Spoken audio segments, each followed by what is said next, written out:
प्रचलित जो चिकित्सा विज्ञान है और आप जिस तरह चिकित्सा विज्ञान को प्रस्तुत करते हैं उसकी थोड़ी सी व्याख्या कर दीजिए। इसमें शायद है, जहाँ तक चिकित्सा विज्ञान शरीर ज्ञान की बात है, विज्ञानी शरीर को पहचाने होंगे मेरे विचार से, मेधस तंत्र से लेकर फेफड़े तंत्र तक, ठीक है ना।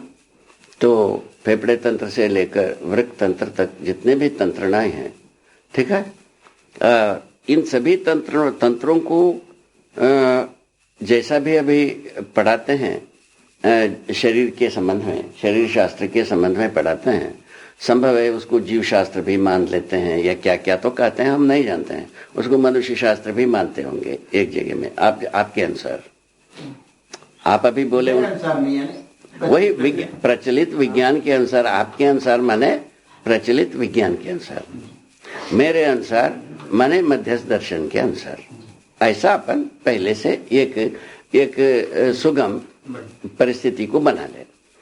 तो उस आधार पर क्या होती है, कोशाओं में, प्राण कोशाओं में मनुष्य को खोजने की कार्यक्रम चल रही है, ये बात स्पष्ट की आपने, ठीक है। तो वो जो हमारे अध्यात्मवादी थे, आत्मा परमात्मा को लेकर के और जीवन को बताना चाहता रहा, वो भी फेल हुए, ये भी फेल हुए। वो जैसा फेल हुए उससे अच्छा ये फेल हुए, ये जितने अच्छा फेल हुए उससे अच्छा वो फेल हुए।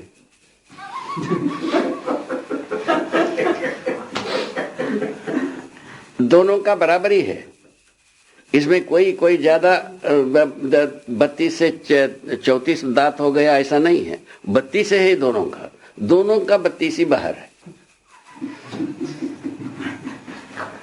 ऐसा है का जीवन का व्याख्यान ना तो अध्यात्म विधि से हो पाई ना भौतिकवादी विधि से हो पाई, यही तो रिक्तता है मेरे अनुसार।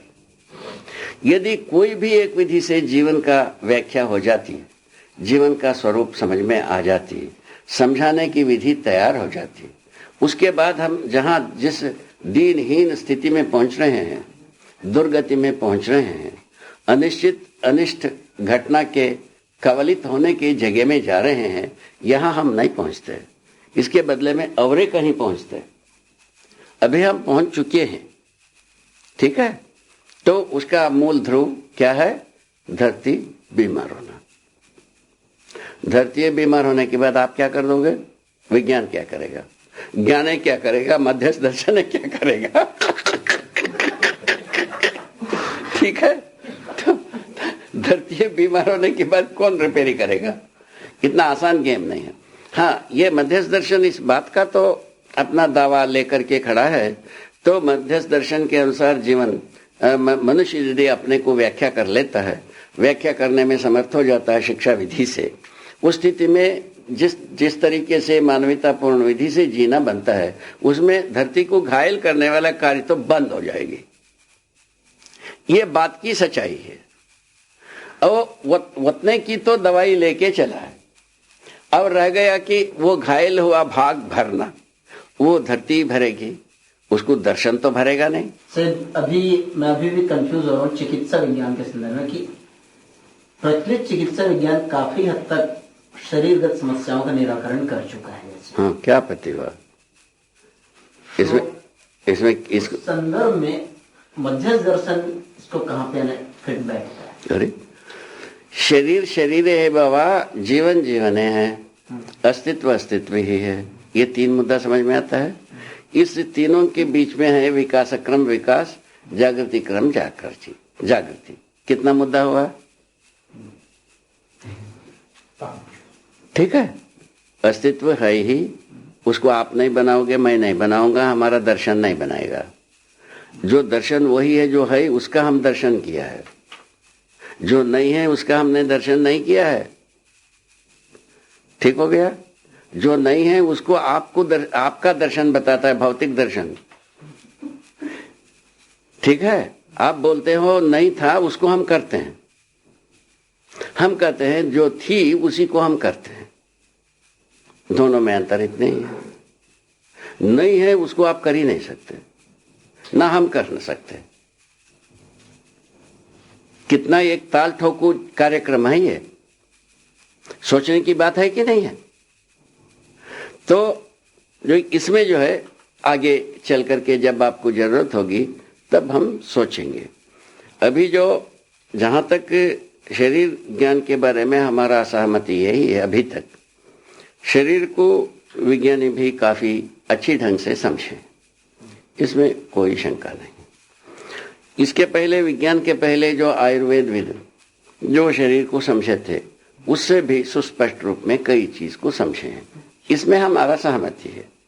ठीक है, जहां तक मिशन से और समझ में आता है वो सभी चीज समझे। ठीक है, मिशन से जो समझ में नहीं आता है उसको ये समझते नहीं। ठीक बात हो गई। ये दूसरा बात यह है, तो बैटिक का क्या मतलब होता है? प्राण कोशाओं का विरोधी, यही बनता है। उसके लिए हिंदीकरण किया है प्राण रक्षक। ये अच्छे आदमियों का काम है कि नहीं है? मैं आपको एक सेंस बताया, एक शब्द की तर्जुमा की बात किया, हम कितने अच्छे आदमी हैं। उसको प्राण रक्षक दवाई प्रयोग किया है हिंदी में, उसमें लिखा प्राण नाशक दवाई, वो लिखा है। उसमें लिखा जो एंटीबायोटिक का जो सेंस होता है, प्राण नाशक दवाई है। हम क्या कहते हैं? प्राण रक्षक दवाई।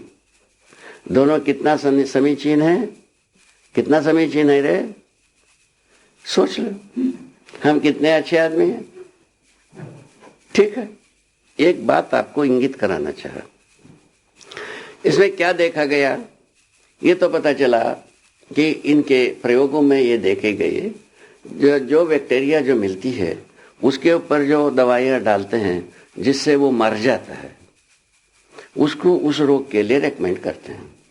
साथ में लिखे रहते हैं तो इसको ज्यादा प्रयोग नहीं करना है, ज्यादा प्रयोग करने से बहुत हानि पहुंचाता है, ये भी लिखे रहते हैं। ठीक बात है। ये होता क्या है, क्रिया क्या होता है भाई? ये जो प्राणनाशक ये कीट रहता है, माने जो स्वस्थ प्राण कोशाओं को जो हलाकान करने वाले जो सूत्र आते हैं, और एक को मारते तक में 1000 को अस्वस्थ कोशाओं को भी मारा रहता है। यही एंटीबायोटिक। इसका प्रमाण कैसा मिलता है भाई? उसको हम लोगों ने देखा, एक इसका क्या कहते हैं, निमोनिया, और दूसरा क्या होता है, टाइफाइड नाम की एक रोग को मानते हैं। उसमें आंतों में ज्वर होता है, उसमें ऐसा आयुर्वेद के अनुसार, और उसमें आंतों में छोटी छोटी छाली हो जाती हैं, उसके बाद उससे ज्वर पैदा होता है। वो दीर्घकालीन ज्यादा दिन रहने वाली ज्वर मानते हैं। उसके लिए अलग चिकित्साएं लिखी हुई है, अब वो अलग है। उसके लिए एंटीबायोटिक प्रयोग किया जाता है। प्रयोग करने के बाद वो आदमी जो एक प्रकार से अधमरा जैसा ही होता है। ठीक हो गए, ये देखा गया। और उसको हम आयुर्वेद औषधियों से भी चिकित्सा देते हैं। ठीक है, जबकि रोग का तो कहीं ना कहीं तो स्वस्थ, एकदम जैसा स्वस्थ जैसा तो होता नहीं है, किंतु उससे बहुत ज्यादा स्वस्थ दिखते हैं। इसको हम लोगों ने 20 जगह में प्रयोग करके देखा है। शरीर को स्वस्थ बनाए रखने के लिए वर्तमान में आयुर्वेदिक सिस्टम ज्यादा अच्छा है। हाँ, वो ठीक है। यहाँ यदि कंक्लूजन आया है, एलोपैथी है या होम्योपैथी है, इनके कंपैरिजन में वो ठीक है। तो हमारा कहना ही है, हम यदि ऐसा कंक्लूजन निकाल लिए हैं तब तो उसके अलग टैक्स होते हैं। तो कैसे शरीर को भावी रोगों, भविष्य में होने वाले रोगों से बचाया जा सकता है, एक विधि वो बनता है। रोग आ ही गया है, उसको तत्काल कैसे शमन किया जाए, रोग या साध्य रूप धारण कर लिया जाए, उस स्थिति में हमको क्या क्या करना चाहिए, उस ढंग से 3 चरण में इसके बारे में एक अच्छी एपाइट पैदा किया जा सकता है। ठीक है, और इसके लिए अलग से ही एक वो होगा, मीटिंग होगा आप हमारे बीच में, इसको फैसला किया जा सकता है। ठीक है ये।